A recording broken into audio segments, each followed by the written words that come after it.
FIFA 23. FIFA 23. FIFA 23. FIFA 23. Hello and welcome to the FIFA 23 reveal trailer. It has officially started. The FIFA 23 announcement trailer has just been released, and from this point onwards, the hype will just continue to build. There's a lot of stuff to go over with information that's just been released, as well as new confirmed information that will be released over the next couple of weeks, going into September, where towards the end, we do have the release day. Before we do get into everything good and wonderful about FIFA 23, if you are looking to get coins for FIFA 22, then there is no better place than Mule Factory. Head over there to get yourself some cheap, fast FIFA 22 coins, completely reliable, and if you use Fnatic 5 at checkout, you'll also get yourself a 5% discount. Link can be found in the description down below.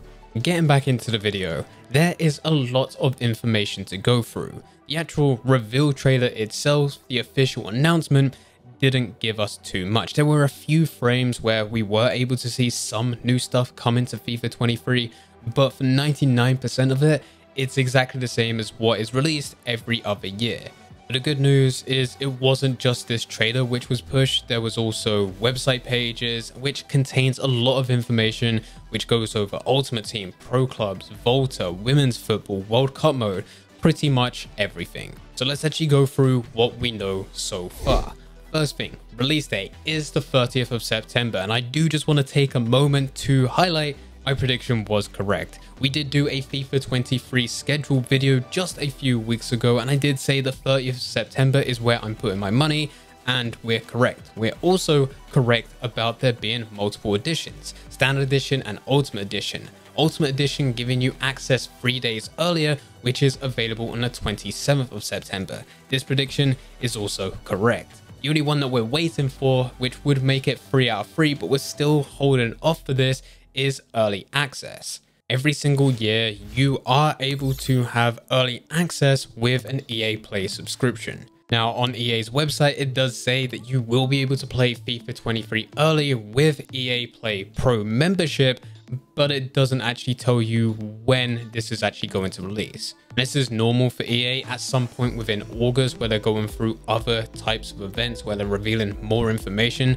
They also tell us about the EA Play subscription, when FIFA 23 will be available for early access, how many hours. It's normally 10 hours, and this is also the same time in which they tell us whether or not you can transfer FIFA points from FIFA 22 to FIFA 23, which is always likely to happen. This does mean if you go back and watch that FIFA 23 schedule video, you can go through feeling pretty comfortable that for a lot of those dates that we mentioned, they're pretty much going to be exact. We got the Standard Edition release date and we got the Ultimate Edition, still waiting for the EA Play subscription for early access. Everything in between is likely to be just a few days or even just a week or two difference if I am wrong. This is purely because EA has a very tight schedule when it comes to releasing the next FIFA. Moving on from the release date, let's talk about the technology back in FIFA 23. It is Hypermotion 2.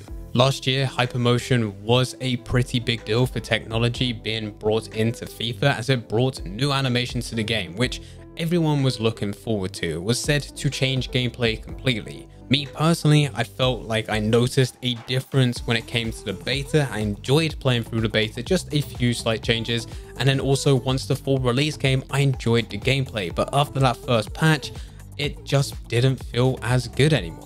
This actually brought on loads of players who were able to play on next-gen platforms because Hypermotion was only available for Xbox Series X and S and also PlayStation 5. Those players ended up going back to their previous consoles because gameplay felt better. With Hypermotion 2, I can't tell you whether or not this is going to be a good thing or bad thing. Of course, it is the technology backing, and there is said to be double the amount of animations. The biggest news is that Hypermotion will this year be available for Stadia and PC, as last year it was only for those next-gen consoles. And the reason that this had to be done is because of the next big feature, which is cross-platform. Cross-platform was introduced within FIFA 22 for certain game modes, and with FIFA 23, this is the same but also expanded to other game modes. You will be able to play against players on the exact same platform generation. So this is PlayStation 5, Xbox Series X and S, Stadia and PC, with there also being a separate cross-platform for PlayStation 4 and Xbox One. For those that have been asking for this, it will cross over to Ultimate Team. This will be available within Division Rivals, FUT Champions, Online Drafts, and also Friendlies. If you do go over to the FIFA 23 pitch notes, the first one will go over crossplay. It tells you everything that you need to know and also gives you a few insights into what the menu is looking like, with you being able to invite friends using the EA social, where you can see your friends tab, which does include people on those other platforms. If this isn't something that you're interested in, you can choose to opt in or opt out of it depending what you're actually wanting to do. I think that's been the biggest thing. Specifically for Ultimate Team, this cross-platform also goes into the transfer market, leaderboards, pretty much tier reward systems, absolutely everything. The only limitation with this is with PC and Switch. Unfortunately, you will still have your own transfer markets. And I know how much PC players really want to be able just to have a transfer market similar to PlayStation and Xbox, because you're limited. You have a fraction of the size. Even now with PlayStation, there's millions of live transfers. On Xbox, there's around 600 to around 900,000 per day. With PC, you're normally around 100,000 live transfers if you're lucky, making things slightly harder when it comes to trading or just buying players. Let's move on to some of the actual gameplay features. There will be a World Cup mode added to the game, but not just the one. You have the men's being Qatar 2022, and you also have the women's in 2023. Both of which will be part of the game. Still need more information on what this is going to be, but I do suspect it's going to be very similar to what we have in previous years with World Cup modes. Just look back on what we had with FIFA 18, where there was kickoff matches and also the Ultimate Team game mode. Looking at women's football, this is also taking it to a new level. Every single year, EA tries to bring in and include women a lot more. This year, they're finally bringing in women's club football. It is a move that needed to happen. It's not every single division, but they're starting off small with 2 and eventually will build on from this in the years to come. I think this is needed, especially considering, and I suspect that this is going to happen at some point, but a women's Ultimate Team. Ultimate Team is EA's biggest money maker, and it only makes sense from a business standpoint and from a player standpoint for EA to eventually be pushing to this. It would actually be cool to see if this is as part of that Women's World Cup mode, being the first lot of women cards which are in the game as an Ultimate Team. Yes, it'll be limited, but it'll also be the first introduction. I think this could be pretty cool. There are quite a lot of things with FIFA 23 which has had a complete refresh. Set pieces across the board have been said to change, and we even saw a few snippets of what they look like. This being free kicks as the main one, as we are able to see clips of this, but it's also been said to change to other set pieces as well. One thing that EA talks about on their site is a new risk versus reward shooter mechanic, which isn't anything too crazy, but I do believe that the timed finishing is a risk versus reward shooter mechanic. If you time it correctly, you have a much higher chance of being able to score. Not guaranteed, but a higher chance. Whereas if you completely mistime it, that shot is going nowhere near. In fact, you're probably going to scuff the shot. So on top of there being a refresh in free kicks, penalties and corners, it also sounds like there's a change coming to timed finishing. With Ultimate Team, there's also been a little bit of news, and it was that leak that we've been talking about quite a bit recently. And this is the chemistry system having a complete overhaul. No longer going to be 0 to 100 chemistry, and I suspect the fact that EA are confirming this is that that leak that we did go over before is true. And as everything else that has been mentioned by EA has pretty much confirmed all the leaks that we've been getting over the last couple of months. This being cross-platform, 2 World Cup modes, women's football also playing a bigger part, feature changes to chemistry. It's likely that other leaks as well are also confirmed. This being the Ultimate Team leak about there being a rating change with players, and also position modifiers being different in that most players will have multiple positions that they can play in. This still is yet to be confirmed, but as everything else that was leaked has been confirmed, it just means that this has a higher chance of being true.